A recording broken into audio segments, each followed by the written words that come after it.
the Rolls-Royce Ghost. So called because it sometimes seems to be haunted, with poltergeists as passengers.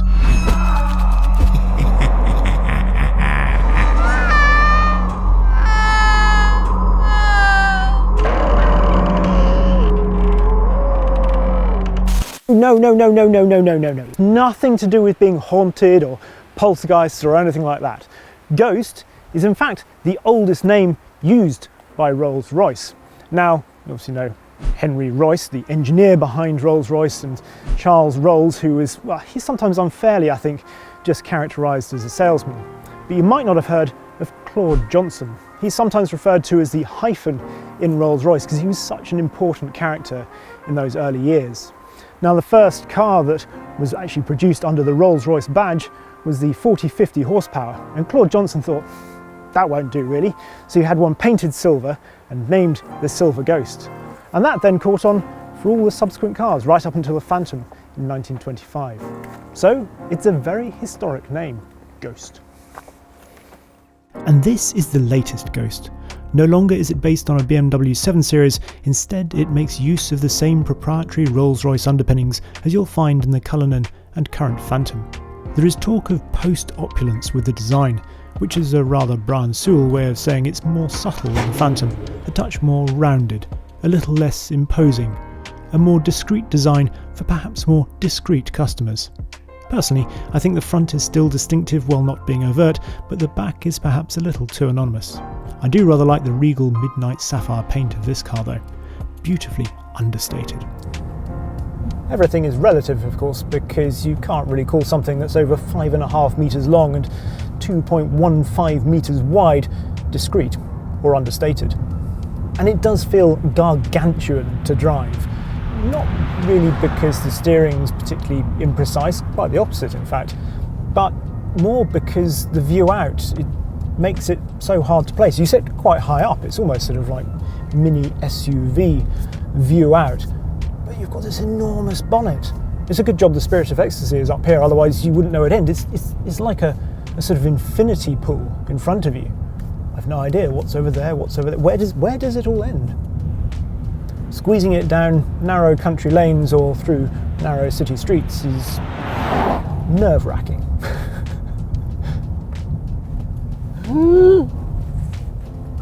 Under that enormous bonnet is a 6 3/4 litre, not 6.75, that doesn't sound quite right, 6 3/4 litre twin turbocharged V12, putting out 563 brake horsepower and 629 pounds-foot of torque. Despite the fact this car weighs 2,490 kilos, that's enough to actually propel it from 0 to 60 miles an hour in 4.6 seconds and onto a top speed that's limited to 155 miles an hour. The 8-speed gearbox, if you put it into low, which is really the only mode choice you have in this car, does pick up surprisingly quickly and makes it responsive on the way out of corners in a way that you might not expect for a Rolls-Royce. V12 sounds pretty good as well when it wakes up. With all-wheel drive to give consummate traction and all-wheel steering that can angle the rear wheels up to 5 degrees, the Ghost actually has a surprising turn of pace down a road. It feels a bit inappropriate, like having a kickabout after work in your suit and tie and going in for a slide tackle in your Savile Row, but that doesn't mean it's not enjoyable. But driving this car quickly, that's not really what it's about. It's actually at its most enjoyable when it's soothing its way down the road. It's at a more refined pace that you can enjoy this car's most pleasing quality, its ride. This car actually has the full suite of planar technology, so it has things that even the Cullinan and Phantom 8 don't yet have. It has the flag bearer system, which harks back to the chap who used to walk in front of cars with a red flag, and that reads the road ahead thanks to cameras and then adapts the suspension and the 12-volt anti-roll system in the rear so that it will soak up the bumps that are on their way to the wheels. This also has the GPS gearbox, which ensures you're gently shuffled into the correct gear in plenty of time to cope with the severity of whatever corners lie ahead on the road. It's so good that most of the time you don't even notice there's any swapping of ratios going on, and with all that torque, you suspect that half the 8 gears would probably suffice. Then there is something that is unique to this car at the moment. This has mass dampers on the upper wishbones. They're there because there were some troubles with just the very smallest of bumps, particularly at low speed, and just ironing those out, things that the air suspension couldn't quite cope with. Anyway, an engineer came in apparently after hours and came up with the idea of the mass dampers, but essentially it's 3 kilos on top of a wishbone. Normally that would be undesirable because it's unsprung weight, but in a car of this sort of size, it doesn't matter so much. I like the fact that somebody came in after hours, and I think Henry Royce would have liked that as well, given that he designed the adjustable shock absorber on his deathbed. Literally sketched it on the back of an envelope, handed it to his nurse, who's dead the next morning. The torque that I mentioned before, 629 pounds-foot, that also helps you drive this smoothly because it arrives at just 1600 RPM, or only 600 RPM after tickover. And that means it's got an almost, well, electric delivery, I suppose. And I mean, because obviously electric cars have all their torque from 0 revs. It's one of the reasons I think actually Rolls-Royces will be suited to being full EVs in the future. All of this means that the ride is sumptuous. The word that people always use is waft, but actually Rolls-Royce describes it in a way that I rather like. They describe it as like flying on land. So I shall no longer say waft, I shall say flying on land. Of course, the magnificent ride quality isn't really for the benefit of the person driving the car, it's for those in the back. In fact, an awful lot of the technology and toys are for the entertainment of the occupants of the rear seats. So let's have a look back there.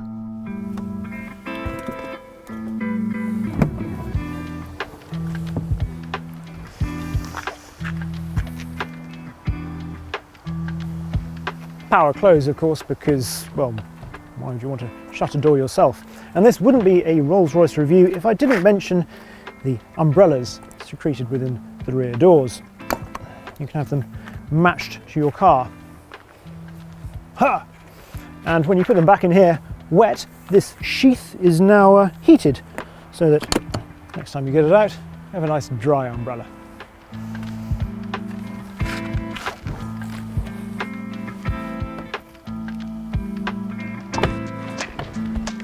Anyway, the obvious traits of luxury continue in here. For a start, I've got a huge amount of legroom. The seats obviously heat and cool and pummel you with massaging functions.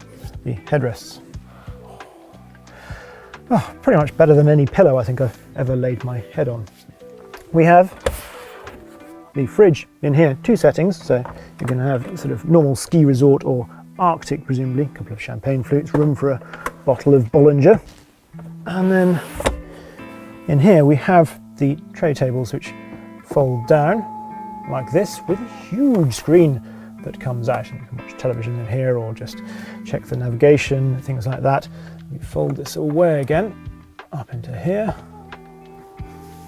Nicely embossed Spirit of Ecstasy on the back of there as well. Obviously control all that from in here by your own iDrive controller, as you have in the front.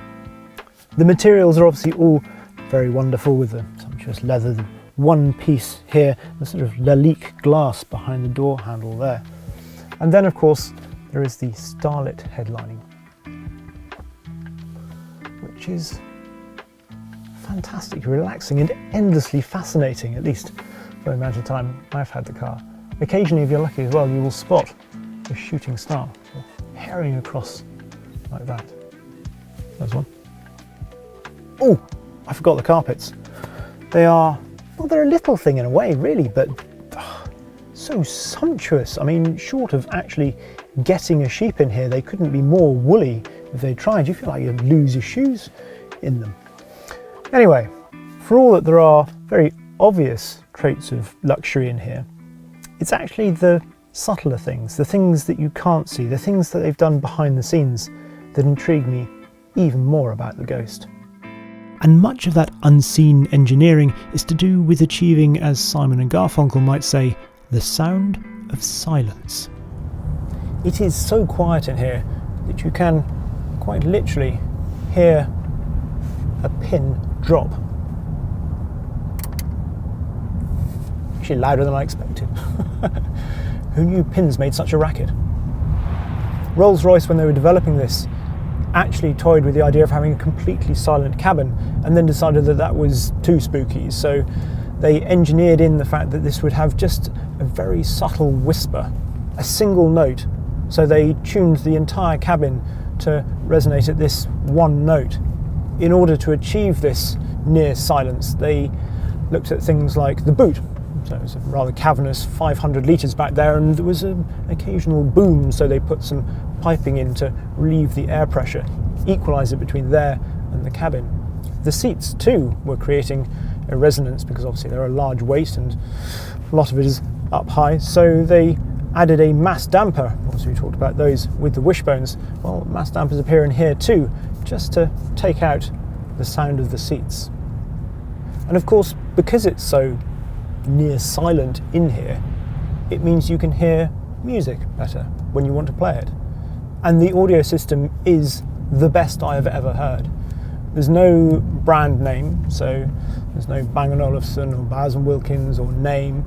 It just says bespoke audio. And again, it's the technology that you can't see. There are obviously the speakers here, but these sills have been turned into giant subwoofers. And rather than just having the cone speakers, they've also used little exciter speakers, which effectively turn the entirety of this ceiling into one big speaker. The result is extraordinary. It's pointless me trying to get it over on film because we couldn't really capture it adequately. But it's like having your favourite artist sitting in the back seat with you, or being able to hear every single instrument in the orchestra, some that you probably didn't even realise existed in the tracks you've listened to for ages. The rest of the infotainment system will be recognisable to anyone that has spent time in a BMW, but this is no bad thing, and it's somehow done slightly more subtly than when the VW group shares bits across its brands. There's obviously Apple CarPlay too. And while the technology might be familiar, it is framed by a cabin that has a level of detail and luxury that is a cut above almost anything else. From this car's open pore walnut to the metal vents, to the smooth action of their organ stop controls, to the way the 850 twinkling stars appear as if by magic on the beautifully illuminated fascia. Even simple things add to the ambience, like the fan controls being labelled with soft, medium and high, rather than just being illustrated by a bar chart or numbered. It's like saying, I don't know, cops instead of turn 9 at Silverstone, or parabolica instead of turn 11 at Monza. It's descriptive, it oozes quality. Actually, whilst we're talking about the HVAC, if I just turn this from soft all the way up to max, and then if I pull this organ stop out here and here, normally when I do these pieces to camera, we have to turn all the air conditioning off basically, so it gets quite hot in the cars because it's much too loud. This is on max and it's barely above a whisper in here. From the polished air conditioning ducts to the nano fleece filter that removes contaminants from the cabin's microenvironment, the Rolls-Royce Ghost ensures that its occupants exist in rarefied air. And although starting at just £250,000, this is in some ways the baby of the range, it certainly never felt like a lesser Rolls to me. Certainly not in terms of its size when I was behind the wheel, nor in terms of its serenity, level of luxury, or engineering. It really is supernaturally good.